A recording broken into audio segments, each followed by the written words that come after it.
مدینے کا سفر ہے اور میں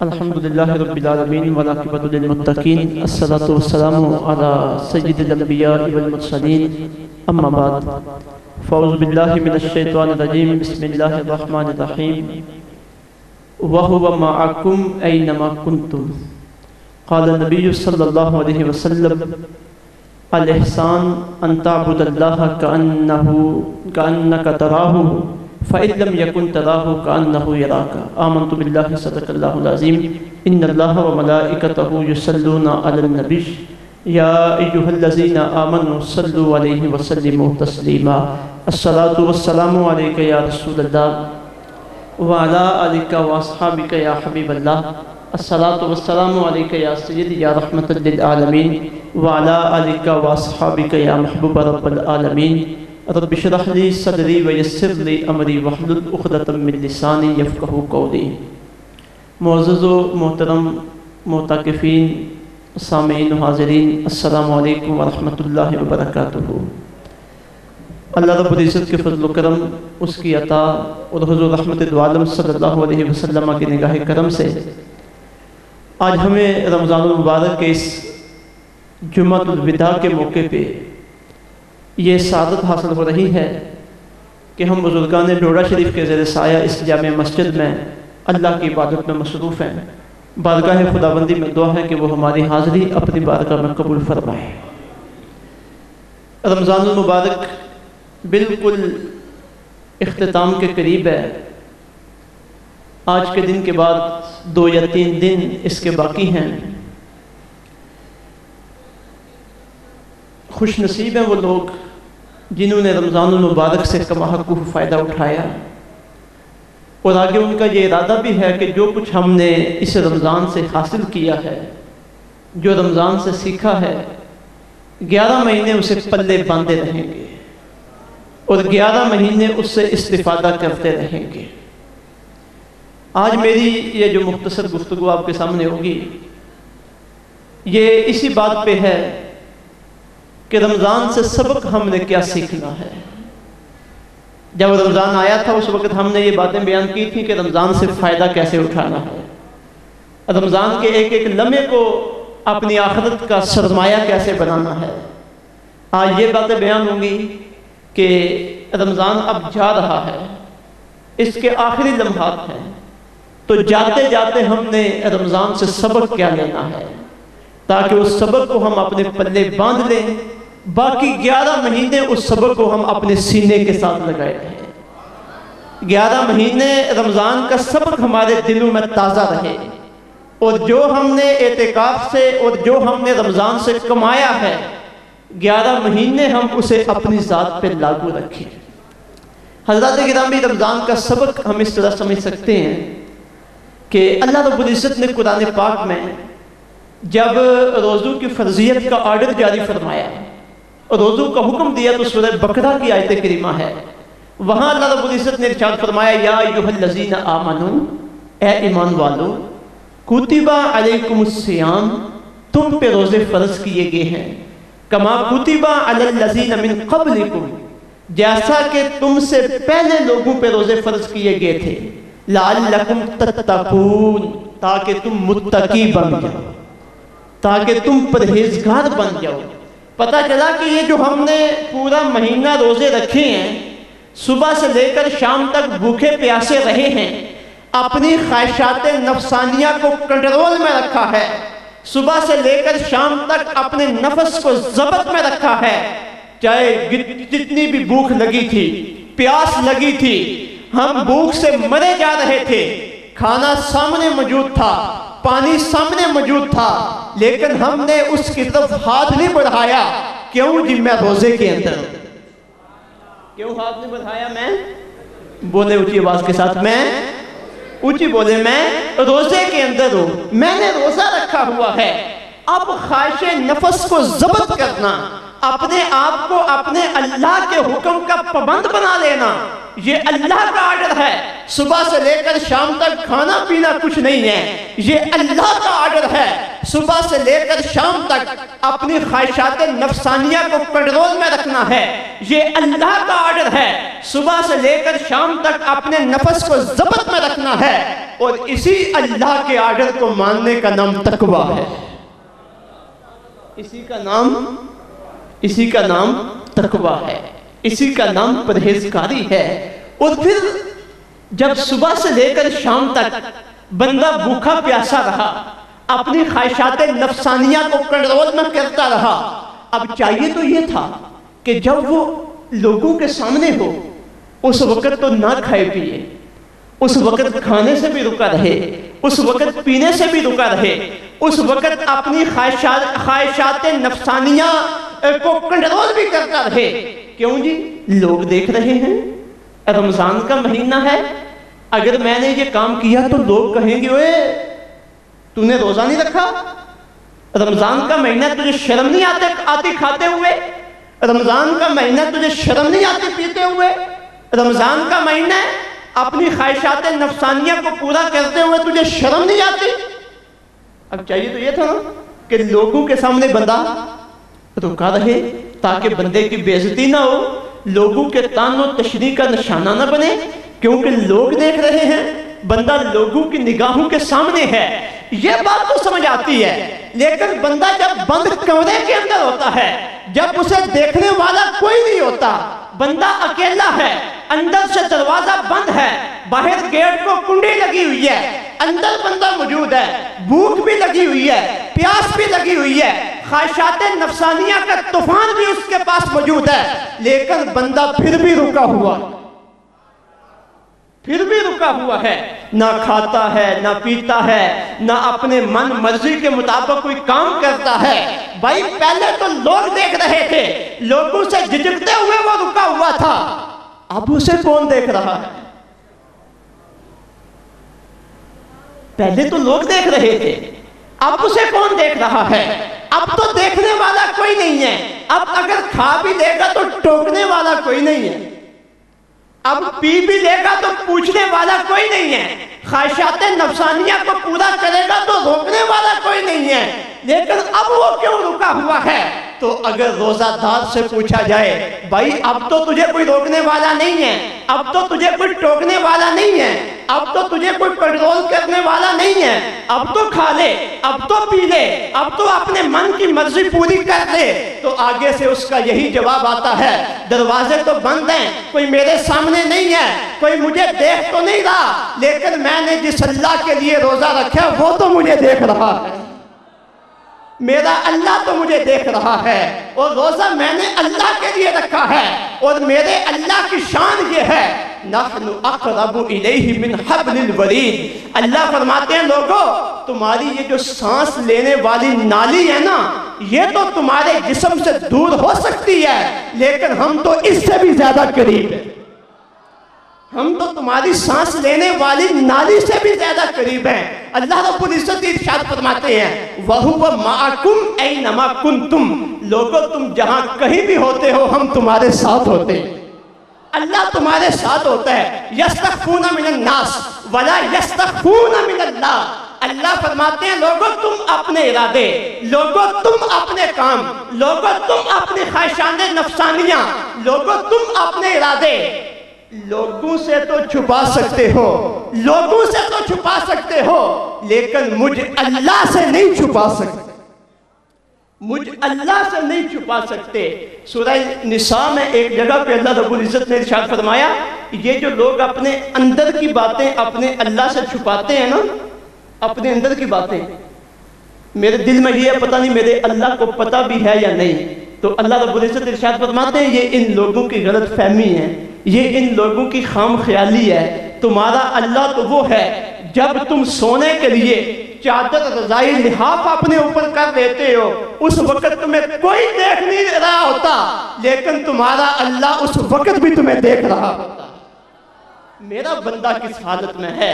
تو بھائیو روزہ دار جو بند کمروں میں صبح سے لے کر شام تک کھانے پینے سے رکا رہتا ہے، جب پوچھا جائے بھائی کھاتے کیوں نہیں ہو، اب تو کھانے کی وجہ سے لوگ تانا نہیں دیں گے، تو آگے سے جواب کیا آتا ہے؟ اونچی بولیں، کیا جواب آتا ہے؟ جواب کیا آتا ہے؟ میرا اللہ مجھے دیکھ رہا ہے. روزہ میں نے لوگوں کے لیے نہیں رکھا. روزہ رکھ کر برے کاموں سے بچنا یہ لوگوں کے لیے نہیں ہے، یہ اللہ کی رضا کے لیے ہے. میں یہ کام کر رہا ہوں، میرا مقصد یہ ہے میں متقی بن جاؤں، میں پرہیزگار بن جاؤں، میں تقوی و پرہیزگاری کا علمبردار بن جاؤں. میرے چہرے کو دیکھ کر میرے رب کی یاد تازہ ہو جائے. حیات اعلیٰ حضرت میں ایک بڑی پیاری بات لکھی ہے. اعلیٰ حضرت کا نام سب نے سنا ہے، میں ان کی سیرت کی بات ایک آپ کو بتانے لگا ہوں. ابھی آپ بالکل چھوٹے تھے، بچپن کا زمانہ تھا، 6-7 سال کی عمر تھی. رمضان کے روزے آگے، یہ گرمیوں کا مہینہ تھا. تو ایک دن آپ نے ضد کی کہ سارے گھر والے روزہ رکھتے ہیں تو ابا جی میں نے بھی روزہ رکھنا ہے. تو ابا جی نے کہا بیٹا آپ چھوٹے ہو، چھوٹے بچوں پہ تو روزہ فرض نہیں ہے، آپ رہنے دو. کہنے لگے نہیں سارے گھر والے رکھتے ہیں، میں نے بھی رکھنا ہے. اب گرمیوں کے روزے تھے، ابھی 6-7 سال کی عمر ہے، روزہ رکھ لیا. دوپہر کڑکتی دھوپ تھی. والد گرامی نے کہا کہ چھوٹا بچہ ہے، صبح کا اس نے روزہ رکھا ہوا ہے، تو ان کا روزہ بچوں کا بس ایسے ہی ہوتا ہے کہ 2-4-5 گھنٹے بھوکے پیاسے رہ لیں. تو ابا جی نے آپ کو ساتھ لیا، پچھلے کمرے میں چلے گئے، دروازہ بند کر لیا. اندر کھانے کے سامان موجود تھے. کہنے لگے احمد بیٹا یہ کھانے کی چیزیں پڑی ہوئی ہیں، اور بچوں کا روزہ بس ایسے ہی ہوتا ہے، صبح رکھے دوپہر کے وقت افطار کر لیں. بچوں پہ کوئی روزہ لازم تو نہیں نہ ہے، تو آپ روزہ افطار کر لیں. اور پھر دوسری بات یہ کہ اگر آپ باہر ہوتے، کوئی دیکھ رہا ہوتا تو پریشانی بننی تھی کہ میں رمضان میں باہر کھا رہا ہوں، اب اندر تو کوئی دیکھنے والا بھی نہیں ہے، آپ کھا لیں. تو اعلیٰ حضرت رحمت اللہ تعالی علیہ نے بچپن کی حالت میں آگے سے جواب دیا، ابا جان گو میں اندر ہوں، گو مجھے کوئی دیکھ نہیں رہا، لیکن میں کھاؤں کیسے؟ میں نے روزہ لوگوں کے لیے تو نہیں رکھا تھا کہ جب باہر ہوتا تو لوگوں کے سامنے ہوتا. میں نے جس ہستی کے لیے روزہ رکھا تھا، گو میں اندر ہوں، کنڈی آف ہے، لوگ مجھے دیکھ نہیں رہے، لیکن میں روزہ افطار نہیں کروں گا، روزے کو پایا تکمیل تک پہنچاؤں گا، کیونکہ میں نے جس مالک کے لیے روزہ رکھا وہ مجھے دیکھ رہا ہے.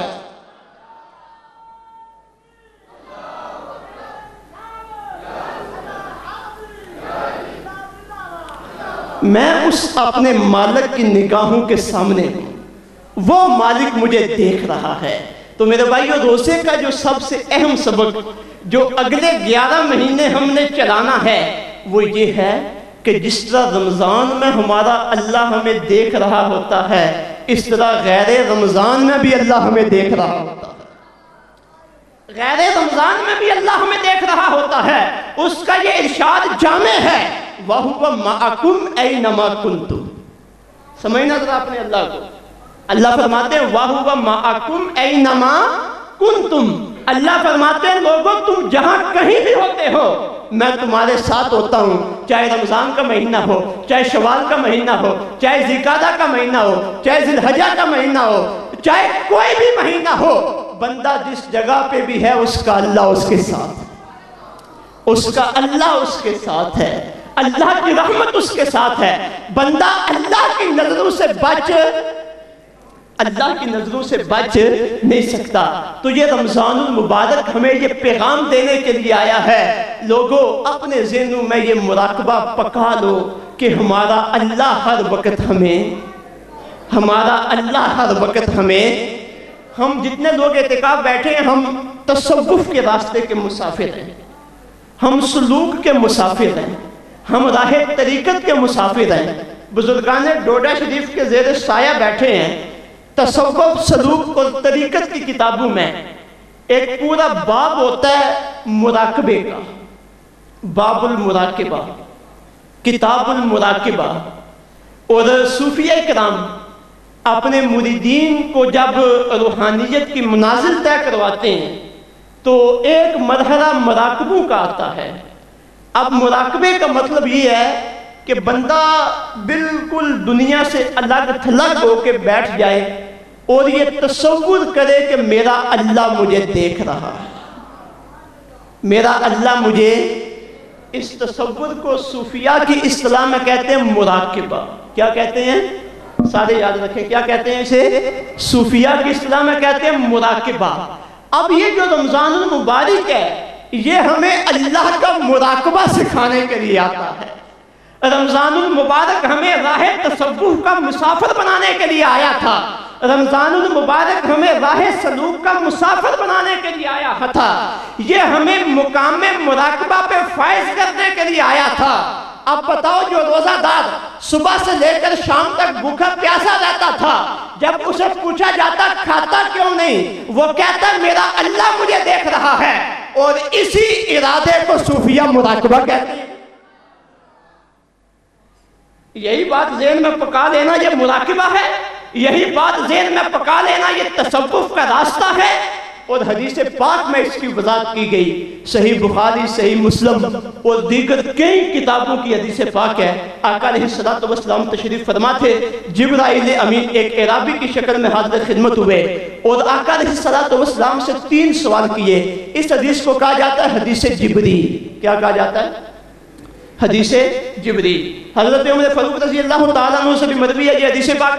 حضرت ابو ہریرہ رضی اللہ تعالیٰ عنہ سے بھی مروی ہے. یہ ایک لمبی حدیث پاک ہے. اور ہمارے دین اسلام کے جتنے بھی اعمال اور عقائد ہیں وہ سارے ان کا لب لباب اس حدیث پاک میں موجود ہے. جبرائیل امین نے 3 سوال حضور سے کیے. سب سے پہلا سوال حضور کی خدمت میں عرض کرتے ہیں، یا رسول اللہ یہ بتائیے کہ ایمان کیا ہے. دوسرا سوال کیا، یہ بتائیے کہ اسلام کیا ہے. اب تیسرا سوال جبرائیل امین نے کیا، یا رسول اللہ مل احسان، یہ بتائیے کہ احسان کیا ہے. کیا سوال کیا؟ احسان کیا ہے. جب انہوں نے یہ سوال کیا نا تو آقا علیہ السلام نے ارشاد فرمایا الاحسان ان تعبد اللہ کأنک تراہ. اے سوال پوچھنے والے، احسان یہ ہے کہ تو اللہ کی عبادت اس یکسوئی کے ساتھ کرے، اس ارادے اور اس نیت کے ساتھ کرے کہ تیرا اللہ تیرے سامنے ہے اور تو اسے دیکھ رہا ہے. اس ارادے کے ساتھ تو اللہ کی عبادت کرے، تیرا اللہ تیرے سامنے ہے اور تو اسے دیکھ رہا ہے. فَإِن لَمْ تَكُنْ تَرَاهُ كَأَنَّهُ يَرَاكَ. لیکن اگر تجھے یہ کیفیت نصیب نہ ہو سکے، ابھی تو اس راستے کا مسافر ہے، آہستہ آہستہ یہ کیفیت تجھے نصیب ہوگی. اگر یہ کیفیت تجھے نصیب نہ ہو سکے فَإِن لَمْ تَكُنْ تَرَاهُ كَأَنَّهُ يَرَاكَ، تو اس وقت کم از کم یہ تصور کر لیا کر کہ تو اللہ کی عبادت میں کھڑا ہے اور تیرا اللہ تجھے دیکھ رہا ہے. تو اللہ کی عبادت میں کھڑا ہے اور تیرا اللہ تجھے، یہ کیا ہے؟ احسان. یہ کیا ہے؟ بولے سارے، کیا ہے؟ احسان. اور یہ بات یاد رکھنا، جو بندہ احسان کے منصب پہ فائز ہو جائے، صاحب احسان ہو جائے، تو اللہ رب العزت کا ارشاد گرامی ہے ان اللہ لا یضیع اجر المحسنین.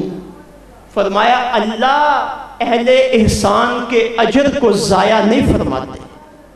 وہ جو بھی کام کرتے ہیں اللہ کی بارگاہ سے وہ بدلہ پاتے ہیں، اللہ کی بارگاہ سے وہ اجر پاتے ہیں. ان کا عمل اللہ کی بارگاہ میں قبول ہے. شرط یہ ہے کہ بندہ صاحب احسان ہو جائے. اور صاحب احسان کی تعریف ہمارے محبوب کریم علیہ السلام نے ارشاد فرما دی کہ احسان کا اعلیٰ درجہ یہ ہے کہ بندہ جب اللہ کی عبادت کے لیے کھڑا ہو، اس کا تصور یہ ہو میرا اللہ میرے سامنے ہے، میں اسے دیکھ رہا ہوں، میں اپنے اللہ کو دیکھ رہا ہوں. حضرت مولا علی بن مرتضیٰ رضی اللہ تعالیٰ عنہ، آپ سے کسی نے پوچھا تھا علی اللہ کی عبادتیں تو بڑی کرتے ہو، ساری رات مصلی پہ گزار دیتے ہو، بتاؤ جس اللہ کی لمبی لمبی عبادتیں کرتے ہو اس اللہ کو دیکھا بھی ہے؟ اس اللہ کو دیکھا بھی ہے جس اللہ کی عبادتیں کرتے ہو؟ اور تصور تمہارا یہ ہے، دعویٰ تمہارا یہ ہے کہ ہم اللہ کی عبادت اسے دیکھ کے کرتے ہیں. حضرت مولا علی المرتضیٰ نے جواب دیا، کہنے لگا سوال پوچھنے والے، کہنے لگے سوال پوچھنے والے، تو کبھی کی بات کرتا ہے کہ علی کبھی اللہ کو دیکھا ہے؟ خدا کی قسم علی تو اس وقت تک سجدے سے سر اٹھاتا ہی نہیں جب تک اپنے رب کی زیارت نہ کر لے۔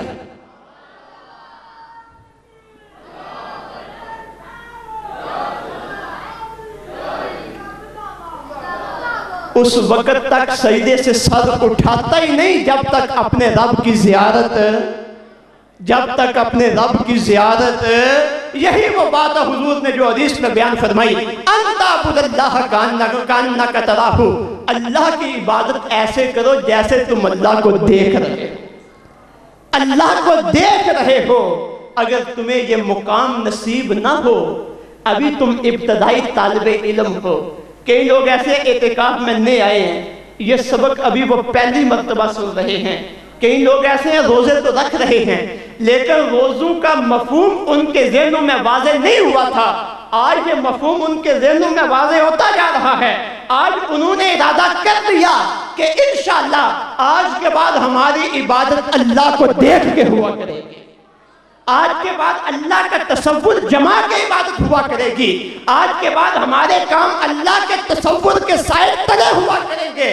لیکن اب سوال یہ ہے، ہم تو ابتدائی طالب علم ہیں، ہم تو ابھی راہ تصوف کے ابتدائی مسافر ہیں، ہم تو ابھی مبتدی ہیں اس راستے کے، ابھی تو ہمارا پہلا اعتکاف ہے، ابھی تو ہمیں روزوں کا مفہوم ابھی سمجھ میں آیا کہ روزہ صرف بھوکا پیاسا رہنے کا نام نہیں، روزہ تو اللہ کا قرب حاصل کرنے کا نام ہے۔ روزہ بھوکا پیاسا رہنے کا نام نہیں، روزہ تو اللہ کی رضا کے مطابق اپنی زندگی کے نظام کو مرتب کرنے کا نام ہے۔ روزہ بھوکا پیاسا رہنے کا نام نہیں، روزہ تو اپنی زندگی کو سنوارنے کا نام ہے۔ روزہ بھوکا پیاسا رہنے کا نام نہیں، روزہ تو زندگی کے لمحات میں ایک ایک جگہ اپنے رب کا تصور قائم کر کے چلنے کا نام ہے۔ لیکن ابھی ہم مبتدی ہیں، یہ تصور تو ہم سے قائم نہیں ہو سکے گا۔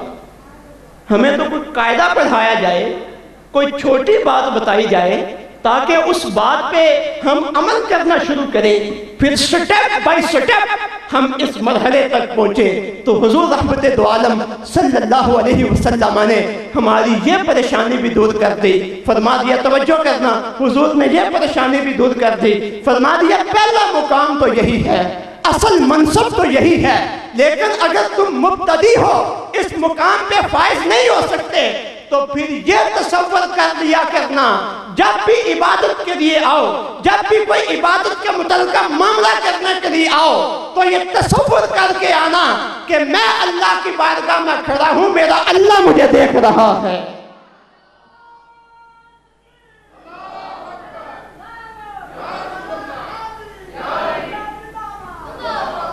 یہ پہلا سبق ہے۔ یہ کون سا سبق ہے؟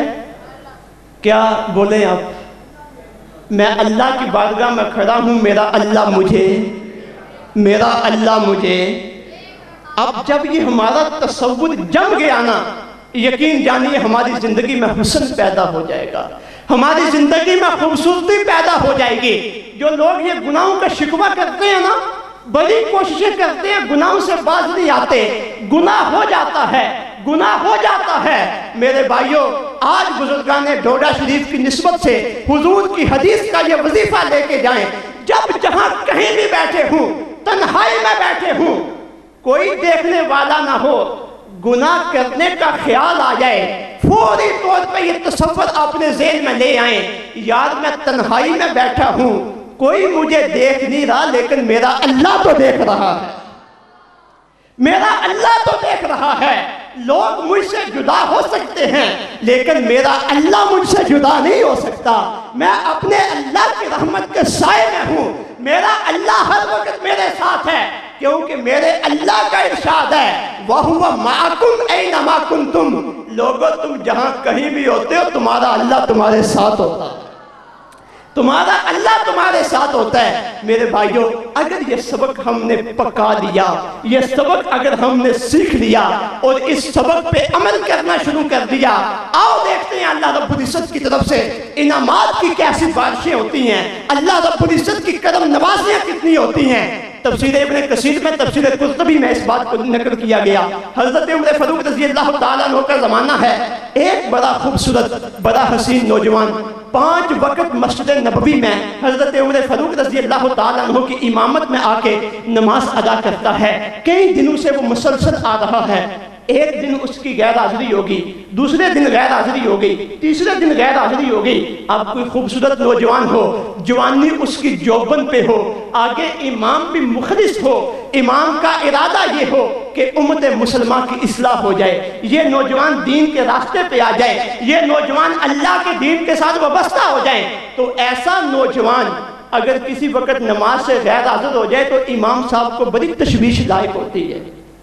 آپ اعتکاف میں بیٹھے ہوئے ہیں نا, تو جو اچھے لوگ ہیں ہر وقت اپنے سبق کی پابندی کرتے ہیں, یا جو لوگ جمعہ ادا کرنے کے لیے آتے ہیں, اب میری نظر ہوتی ہے کہ کون کون بندہ توجہ کے ساتھ تقریر سننے والا ہے اور وہ میری تقریر سے فائدہ اٹھاتا ہے. تو اگر وہ بندہ نظر نہ آئے تو ذہن میں بڑی عجیب سی قلق کی کیفیت محسوس ہوتی ہے کہ یار فلاں بندہ نہیں آیا. ایک ہی تو بندہ تھا جو بات سن کے عمل کرنے والا ہے. آپ کے جو اساتذہ ہیں, آپ کے گروپ لیڈر, وہ بھی اسی خیال میں ہوتے ہیں کہ فلاں آدمی اچھا ہے تو چلو کچھ محنت کرتے ہیں اس پہ, تو اللہ رب العزت کرم نوازی فرمائے گا. ایک چھوٹا بچہ تھا, ایک گروپ میں تھا, تو میں نے کسی انتظامی معاملے کی وجہ سے اسے دوسرے گروپ میں بٹھا دیا. تو اس کے استاد صاحب کہنے لگے, لاما صاحب ایک ہی بچہ تھا ہمارے پاس پڑھنے والا, وہ بھی آپ لے کے ہیں. تو یہ استاد کی شاگرد کے ساتھ محبت ہوتی ہے, یہ بیان کرنے والے کے سامع کے ساتھ محبت ہوتی ہے کہ یار میری بات یہ قبول کر رہا ہے اور میری محنت کا فائدہ ہو رہا ہے. اب وہ حضرت عمر فاروق رضی اللہ عنہ کے پیچھے آ کے نماز پڑھتا ہے, آپ کی واعظ و نصیحت بھی سنتا ہے. اب 2-3-4 دنوں سے وہ بندہ نماز کے لیے نہیں آ رہا. حضرت عمر فاروق رضی اللہ تعالیٰ عنہ نے تشویش کروائی کہ یار وہ جو نوجوان نماز کے لیے آتا تھا وہ نہیں آ رہا, پتہ تو کرے کیا وجہ ہے. پتہ چلا حضور اس کا انتقال ہو گیا ہے, وہ دنیا سے جاتا رہا. تشویش کروائی گئی, کیا وجہ بنی, مجھے بتایا نہیں گیا, میں اس کے جنازے میں جاتا, خود اس کا جا کے جنازہ پڑھتا, سارے معاملات اس کے خود طے کرتا. تو جب اس کا جو حالت, جو اس کی فوت ہونے کی حالت تھی, اس کے وصال کی حالت تھی, جب وہ بیان کی گئی نا, تو اس کا رزلٹ یہ نکلا کہ اسے ایک عورت نے دعوت گناہ دی تھی, لیکن اس نے یہ کہہ کر اس عورت کی دعوت گناہ کو ٹھکرا دیا کہ کوئی تو دیکھنے والا نہیں ہے لیکن میرا اللہ مجھے دیکھ رہا. دنیا والوں سے ڈروں یا نہ ڈروں,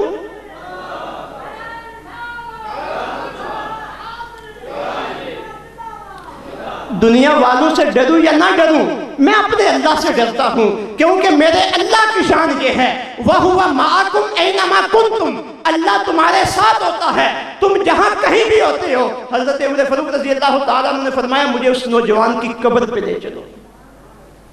ساتھیوں نے انتظام کیا, حضرت عمر فاروق کو اس نوجوان کی قبر پہ لے گئے. آپ اس نوجوان کی قبر کے سرہانے کھڑے ہوئے اور سرہانے کھڑے ہو کے فرمایا, اے نوجوان, تو اللہ سے ڈرتے ہوئے اس ڈر کی کیفیت میں, اللہ رب العزت کے مراقبے کی کیفیت میں اور مقام احسان پہ فائد ہو کے اس دنیا سے گیا ہے. اور قرآن پاک میں اللہ رب العزت کا ارشاد گرامی ہے, وَلِمَنْ خَافَ مَقَامَ رَبِّهِ جَنَّتَانِ, جو بندہ اپنے رب کی بارگاہ میں کھڑے ہونے سے ڈرا اس کے لیے 2 جنتیں ہیں. اے نوجوان ذرا یہ تو بتا, کیا تیرے ساتھ اللہ کا کیا ہوا وعدہ پورا ہوا؟ تجھے اس مقام پر فائد ہونے کی وجہ سے اللہ نے 2 جنتیں عطا کی. جب حضرت عمر فاروق رضی اللہ تعالیٰ عنہ کی گفتگو مکمل ہوئی, اس نوجوان کی قبر سے آواز آئی ہے, امیر المومنین, خدا کی قسم اللہ کا قرآن بھی سچا ہے, اللہ کا وعدہ بھی سچا ہے.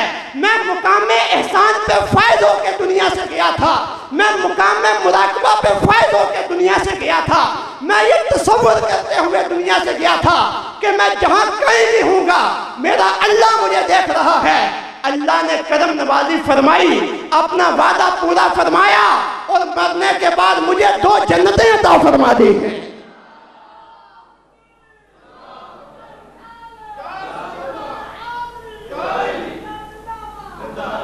اللہ نے مجھے 2 جنتیں عطا فرما دی ہیں. تو میرے بھائیوں, یہ جو رمضان کے پچھلے ہمارے دن گزرے ہیں, یہ اسی مراقبے میں گزرے تھے, یہ اسی سفر احسان میں گزرے تھے, یہ اسی سفر تصوف و سلوک میں گزرے تھے.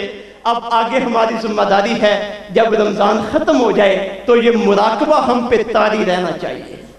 یہ کیفیت احسان ہم پہ طاری رہنی چاہیے، یہ کیفیت تصوف ہم پہ طاری رہنی چاہیے۔ ہم اپنے گھر والوں میں بیٹھے ہوں تو یہ تصور ہمارے ذہن میں ہو کہ ہمارا اللہ ہمیں دیکھ رہا ہے۔ ہم دکان پہ بیٹھے ہوں، ہم کھیت کھلیان میں ہوں، جب بھی کوئی گناہ کرنے لگے، کسی کو دا لگانے لگے، کسی کے ساتھ زیادتی کرنے لگے، کسی کے ساتھ ظلم کرنے لگے، جھوٹ بولنے لگے، کسی کو دھوکہ دینے لگے، کسی کو فریب کرنے لگے، اس بندے کو تو پتہ نہیں چل رہا میرا اللہ مجھے دیکھ رہا ہے۔ اور یہ سبق میں نے رمضان سے سیکھا تھا۔ یہ سبق کہاں سے سیکھا تھا؟ رمضان مجھے یہ سبق دے کے گیا تھا۔ بارگاہ خدا بندی میں دعا ہے کہ ہمارا اللہ یہ تصور میرے اور آپ کے ذہن میں پختہ فرمائے، اور اسی تصور کے زیر سایہ ہمارے جو اگلے 11 مہینے ہیں ہمیں گزارنے کی توفیق عطا فرمائے۔ وما علینا الا البلاغ المبین۔ میری اب گفتگو ختم ہوئی۔